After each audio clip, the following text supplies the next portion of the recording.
नमस्कार, मी मोहिनी सोनार. आपण पाहताय TV9 मराठी. बुलेटिनमध्ये टॉप 9 बातम्यांचा आढावा घेणार आहोत. सुरुवात करूयात आजच्या महत्त्वाच्या आणि मोठ्या बातम्यांनी. दरम्यान आज निकालामध्ये भाजपचा बोलबाला पाहायला मिळालाय. कुठे कशी भाजप जिंकली आहे पाहूयात टॉप 9 बातम्यांमधून. नगरपंचायत आणि नगर परिषदांच्या निवडणुकीत सुद्धा मुख्यमंत्री फडणवीसांचीच जादू. भाजपच सर्वात मोठा पक्ष. महायुतीला 214, महाविकास आघाडीला 50, तर स्थानिक आघाडीला 14 जागा, 24 जागा. दरम्यान महायुतीच्या यशाबद्दल केंद्रीय मंत्री अमित शहांकडून शुभेच्छा. महायुतीला दिलेल्या पाठिंब्याबद्दल आभार, शहांचं ट्विट.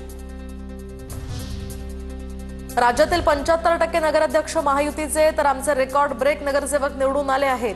मागच्या वेळी 1602 नगरसेवकांवरून यावेळी 3325 नगरसेवकांपर्यंत मुसंडी.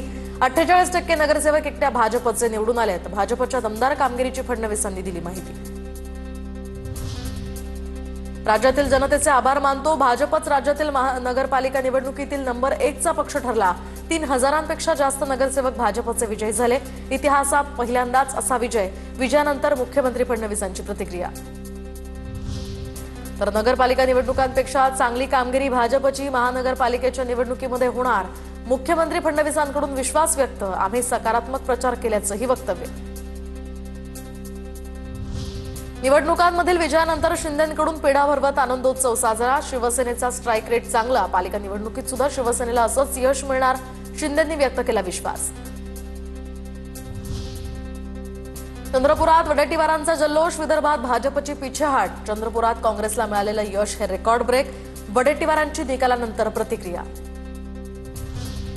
विधानसभेत केलेली ईव्हीएमची सेटिंग नगर परिषदेमध्ये भाजपनं कायम ठेवली. सत्ताधाऱ्यांकडून पैशांची गारपीट झाली. निवडणूक निकालावर संजय राऊतांकडून आरोप. तर ईव्हीएम मशीन फिट नाही, तुमच्या डोक्यात फिट आली आहे. राऊतांच्या आरोपांवर बन यांचं उत्तर.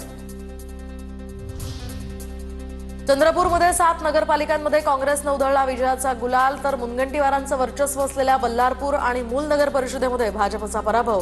पराभवानंतर मुनगंटीवारांचा पक्षाला घरचा आहेर. 4 जिल्ह्यात एकालाही हा फटका बसल्याचं वक्तव्य.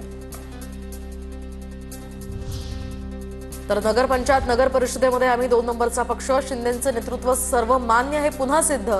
मंत्री उदय सामंतांचं विधान.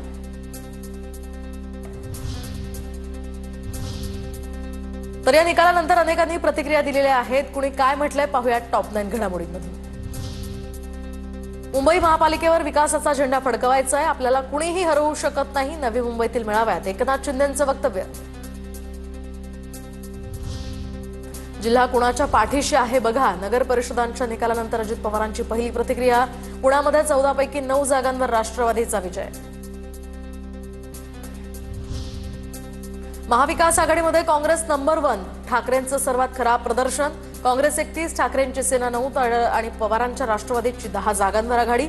तर या निवडणुकांमध्ये सत्ताधाऱ्यांकडून पैशांचा मोठ्या प्रमाणात वापर. नगर परिषद आणि नगरपंचायत निकालानंतर ठाकरेंच्या सेनेचे अनिल परब यांची प्रतिक्रिया. सर्वत्र भाजपची सरशी. नाचता येईना अंगण वाकडं अशी महाविकास आघाडीची अवस्था. निकालानंतर अतुल भातखळकरांची प्रतिक्रिया. तर मनपा निवडणुकीमध्ये सुद्धा मोठ्या फरकानं आमचा विजय निश्चित. भातखळकरांकडून विश्वास व्यक्त. लाडक्या बहिणी आणि भावांनी दाखवलेलं प्रेम हे आज पाहायला मिळालंय. 150 पार जाऊ अशी अपेक्षा होती, मात्र महायुती म्हणून 214चा हा आकडा आमच्यासाठी समाधानकारक आहे. निकालानंतर प्रसाद लाड यांची प्रतिक्रिया. खडसे ही व्यक्ती आमच्यासाठी अपशकुन ठरली. मुक्ताईनगरमधील भाजपच्या पराभवाचं खापर महाजनांनी खडसेंवर फोडलं. पालिका निवडणुकीत भाजपचाच बोलबाला असेल. विरोधकांना कुठेही संधी मिळणार नाही. निकालानंतर महाजनांची प्रतिक्रिया.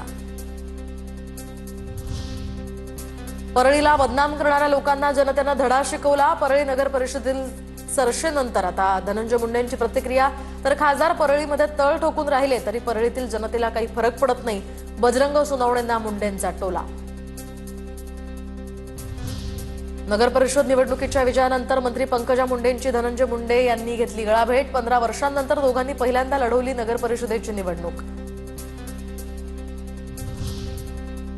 भाजप राज्यात 1 नंबरचा पक्ष आणि देशातही 1 नंबरचा पक्ष राहील. गेवराई आणि अंबाजोगाई राखण्यामध्ये यशस्वी झालो, मात्र धारूरमध्ये निसटता पराभव. निकालानंतर पंकजा मुंडेंची प्रतिक्रिया. तर यावेळी पंकजा मुंडेंनी सकारात्मक कौल दिल्याबद्दल मतदारांचे आभारही मानले.